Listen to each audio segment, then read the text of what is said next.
Hi అండి అందరికీ. అందరూ బాగున్నారా? అందరూ బాగుండాలని నేను మనస్ఫూర్తిగా కోరుకుంటున్నాను. లలిత హార్ట్ఫుల్ విలేజ్ లైఫ్.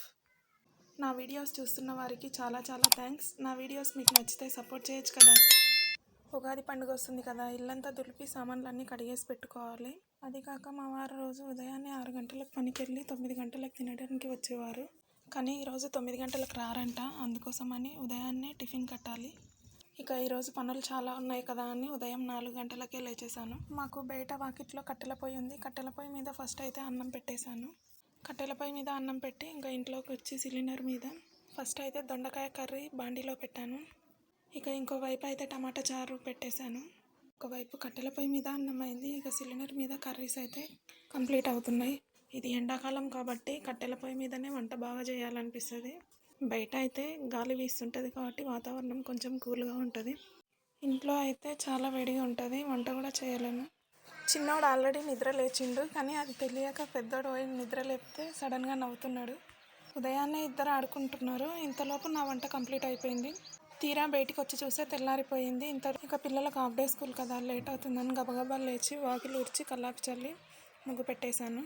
మా ఇంటి ముందే ఒక పెద్దమ్మ వాళ్ళ దగ్గర అయితే బర్రెలు ఉంటాయి. ఇంకా పెద్దోడు వెళ్ళి పాలు తీసుకొచ్చిండు. పాలు పొయ్యి మీద పెట్టేసి ఇక వాళ్ళకి బ్రష్ చేయించి పాలు అయితే వాళ్ళకి పెట్టేశాను.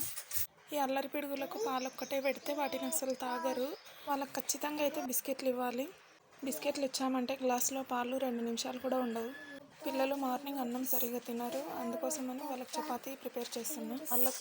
వాళ్ళకి లంచ్ బాక్స్ పెట్టేసి వాళ్ళని కూడా స్కూల్కి రెడీ చేసేసాను.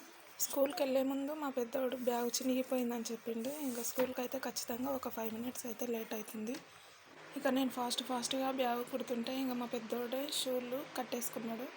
పిల్లలు ఏదైనా సరే మనకు ముందే చెప్పరు, అది స్కూల్కి వెళ్ళే ముందే చెప్తారు. నోట్బుక్స్ అయిపోయినా, పెన్నులు, పెన్సిల్స్ ఏవైపోయినా సరే స్కూల్ వెళ్ళే ముందే చెప్తారు. ఇక మా అల్లరి పిడుగులనైతే స్కూల్కి పంపించేసిన. ఇక డైలీ అయితే వాళ్ళు స్కూల్కి వెళ్ళిపోయినాక నేను నిదానంగా పనులు చేసుకుంటా. కానీ ఈరోజు అలా చేస్తే పనులకు టైం సరిపోదు. ఇల్లు సదరాలి కదా. డైలీ పనుల కంటే ఈరోజు పనులు కొంచెం చాలానే ఉన్నాయి. ముందు నేను బెడ్షీట్లు టబ్లో నానబెట్టేసుకున్నా. మా ఇంట్లో ఒక కోడి పెట్ట, దానికి 7 పిల్లలు ఉన్నాయి. అవి ఎప్పుడు మా చుట్టే తిరుగుతూ ఉంటాయి. అవి ఎప్పుడు బయటికి వెళ్ళవు, ఎప్పుడు వాకిట్లోనే మా చుట్టూ తిరుగుతుంటాయి. మేము పనులు చేస్తుంటే ఇక పండుగలు వచ్చినాయంటే మనకు 2 రోజుల ముందు నుండే ఫుల్ పనులు ఉంటాయి.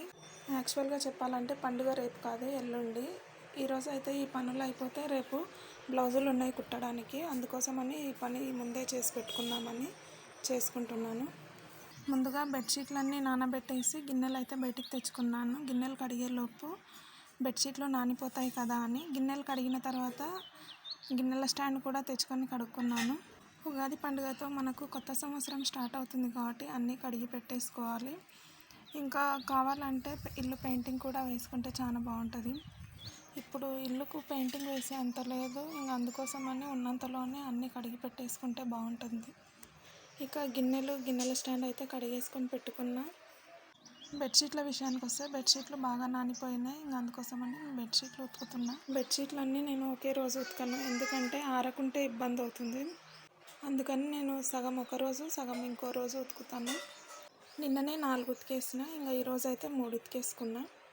ఇక కిచెన్లోకి వస్తే సెల్ఫ్లన్నీ నీట్గా సర్పేసి కడిగేసుకున్నా, అన్నీ సర్దుకున్నా. మాది చిన్న ఇల్లు, 2 రూమ్లు ఉంటాయి. కానీ నేను నీట్గా సర్దేసి పెట్టుకుంటాను. ఏదైనా సరే మనం ఉన్నంతలోనే సర్దుకుపోవాలి. ఉగాది పండుగకు మా ఇంటిని నీట్గా సర్ది పెట్టుకున్నా. వీడియో నచ్చితే సబ్స్క్రైబ్ చేయండి ఫ్రెండ్స్.